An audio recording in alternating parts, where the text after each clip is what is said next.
Hello everyone, how's it going? In this video, we're going to be talking about Mullen trading under the ticker symbol MULN. So a lot of people are interested in the stock because they think that, with a short squeeze and along with the potential hopes given by the CEO with new projects and so on, maybe things are going to look better. And to be honest, it's a pretty low bar if we consider that the lowest price the stock has reached in the recent past is 22 cents. So in this video, we're going to be talking about how the stock is doing now and how the stock might be doing in the near future. So before we begin today's video, if you'd like what I do, if you appreciate the time that I put into these videos, please consider to drop a like, subscribe to my channel, and please check out the links down in the description. Every little helps, and with more funding and more means, I can also dedicate more time for research and to deliver more content as well. So let's take a step back and look at what Mullen is. Mullen is an EV manufacturer. Its attractivity is really in the stock market for the most part, because as far as the fundamentals are concerned, they're not always very stellar.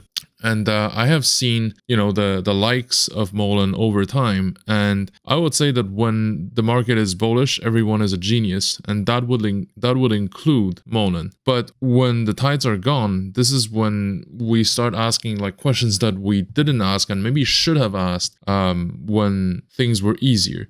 For example, this company currently doesn't have any revenue. Now, why is that the case? Isn't going to start producing cars? When can the production be scaled up? And in this current environment, what can we really hope to achieve with this kind of situation? So I would say that there are two portions. Number one, the short-term trading, and number two, the long-term investing. So as far as trading is concerned, it's very straightforward. We trade the swings. We think that, we expect that the stock has bottomed, and then we buy the stock for the next couple of weeks, hoping that even if the mechanical retracements or recoveries can give us additional gains. So I used to own Mullen a while back, and back then in a matter of weeks, yes, there were profits that were made that are above 100%. But because my position size, it didn't really matter that much for my overall portfolio. I think I made something like $80 to $100 with that position. But this is the risk that I'm willing to take with a stock like Mullen. It doesn't mean that you should take less than what I do or as much as I do. It's just that everyone has a different portfolio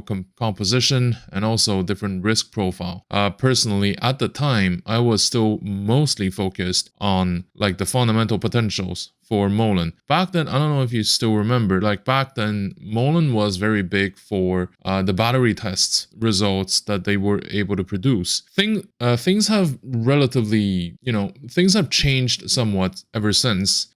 People are now more picky regarding who is doing the tests, and also more specifically, the reason why I think that this narrative no longer works or works far less is because a lot of people are kind of ruffled by the fact that Mullen doesn't always disclose key information. What do I mean by that? Essentially, Mullen is a company that would sometimes tell you, okay, we have a huge client coming in, okay, we have, a huge partnership with distribution rights and whatever, but they don't necessarily tell you other key information. And for shareholders who are, even mildly sophisticated, they would hope that they can get the information that's beyond the headlines, which for quite a few of those releases, Mullen did not really provide these information. Now, probably because if they do, it's not going to go well for Mullen. For example, I was talking about the batteries, right? Well, sometimes the batteries companies seem to be companies that have gone out of business. And this doesn't bode well with a company if the main narrative is that. That's one thing. The other thing is they used to say, we have a Fortune 500 client coming in, and, we're going to tell you who that client is. and they never did. So either they no longer have this client, or they didn't have it in the first place and just wanted to, wing it. And also a third potential is that because the client didn't want to be named. Now, the last one is kind of pushing the bound, like pulling the elastic a little bit, because public companies usually don't have any issues to be like part of a public announcement. They are, for the most part, if not all of them, like public companies. So they don't mind being name dropped here and there, especially if the thing were true. So with all these reasons, I would say that, Mullen is a company that we can certainly trade the swings in the short term. But as far as the long-term relevance of the company is concerned, I would say that we really still have to wait and see to determine whether the company deserves to have our trust, right? But also at the same time, something to consider as far as Mullen is concerned is things move very fast in this market, and also things get very low. So what I mean by this is we know that the peaks of EV is gone. We know that eventually there will be more adoption in this area. And if things go right, Mullen will eventually have its own models, not just the iGo cars that they're currently distributing in Europe. So those are the factors that, in my opinion, kind of play in the favor of Mullen. So what do I mean by this is that, at least on paper, there are reasons to be hopeful. Now, when we talk about investment, there's also like different degrees, different nuances of how long you want to place the position in. So, for instance, if you want to say over the next 2 years, then there is something that I like to call the veil of speculation, even in investment. It's possible that Mullen will have enough, like, I don't want to say BS, but Mullen will have enough stories around the company to keep people interested. And the fact that, and we're going to talk about it in a sec, and the fact that the stock might be having a short squeeze is also like an element that goes in the same direction. With that being said, we can also ask ourselves if this is a stock that is necessarily for us. I mean, to be honest, I currently still do own some MULN shares, but it doesn't really mean that this is my main position, not by a long shot. My current positions are mostly in fixed income instruments, and for companies like Mullen, I do place around 0.5% of my portfolio, or even 0.1% of my portfolio, in individual stocks. So currently, I think my cost was like about $100, maybe below $100 in Mullen, because this is what I want to risk in a company like this, which, by the way, turned out to be the right decision, because ever since then, I think that position went down by maybe 40%, if not a bit more. So this is why we should be careful, not just in timing, not just in the decision of whether we should buy Mullen or not, but also how much we're willing to buy, or how much we should buy, rather. Because there have been a few occasions when I was tempted to add more shares into my position, but at the same time I was like, you know what, maybe this should be it as far as my risk exposure is concerned, because I also don't want to see like my portfolio getting swings of 10% every single day, up or down, and in this market it's probably going to be down. So like this is the kind of stuff that you will definitely have to consider if you want to buy Mullen. Now, the actual massive catalyst, or the reason why a lot of people are hopeful about this company's stock market future, is because it has a massive short position. And this can encourage a lot of people to decide to pile in, to force those who have the short positions to redeem these shares that they have borrowed from the brokers. They don't own those shares. They have borrowed those shares that they've sold, and then they need to buy back at a later date. This is basically like a loan of shares that they have to eventually pay back. And in the meantime, they would incur financial fees every once in a while. So essentially what this means is that the longer it drags on, the less money the shorters are going to make. And the higher the stock market goes, the stock price goes for Mullen, the higher their losses are going to be. And keep in mind that as far as short selling is concerned, the loss is theoretically infinite, because the stock can go, through the sky. But if the company is short selling, the potential profit is just between 0 and where they dump their shares in the beginning. Whereas if people long the shares, the profit potential is between where they bought the share and the infinite, and vice versa. Like their loss potential would be between when the price level when they bought the stock and 0. So regarding the stock as is, I would say that earlier in the week, I said that we still need to see more like signals. We still need to see more confirmations if you want to play safe about it. I hope that a lot of us decided to wait. I personally didn't add more positions into it. But like, I think that we now have to see if the stock can, 1, hold the 22 cents level or the 26 cents level, and 2, if it can get back to at least above 30 cents. I think this is a relatively important psychological level for the short and medium term price action. So the exposure that I would recommend is between 0.5 and 1% of your portfolio. Now, given the current market environment, I believe that the equity market is in a vast phase of correction, especially when it comes to tech and growth type equities.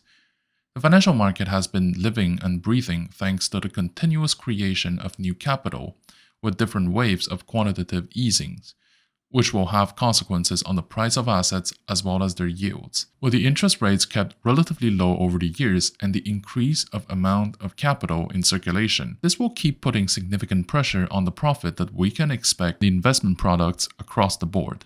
And this, by the way, is a reality that may shift in the years to come if the interest rate of core infrastructures within our globally financialized system increases.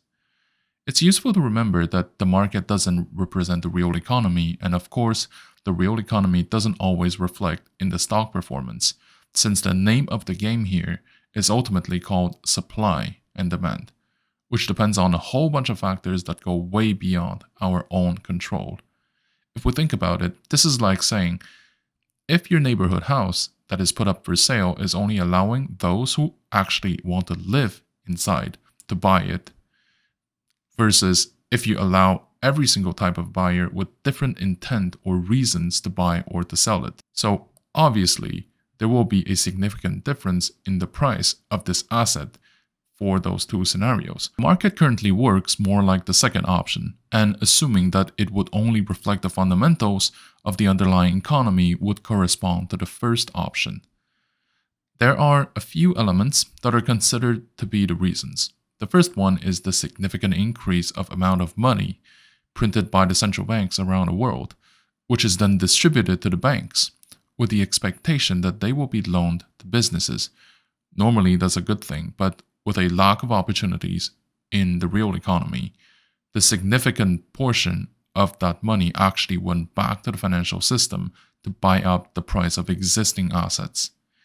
Now that the QEs have been wrapping up, or ended around the world, I think that this drive behind asset price may no longer be as relevant as it is right now for the future. It is now compensated by the arrival of capital from one region to another, and from one sector to another even within the same jurisdiction. With the increase of tensions around the world, capital is always looking for a safe haven to park their money into, not just for a place to grow the nominal value, but with a currency that tends to keep its purchasing power as well.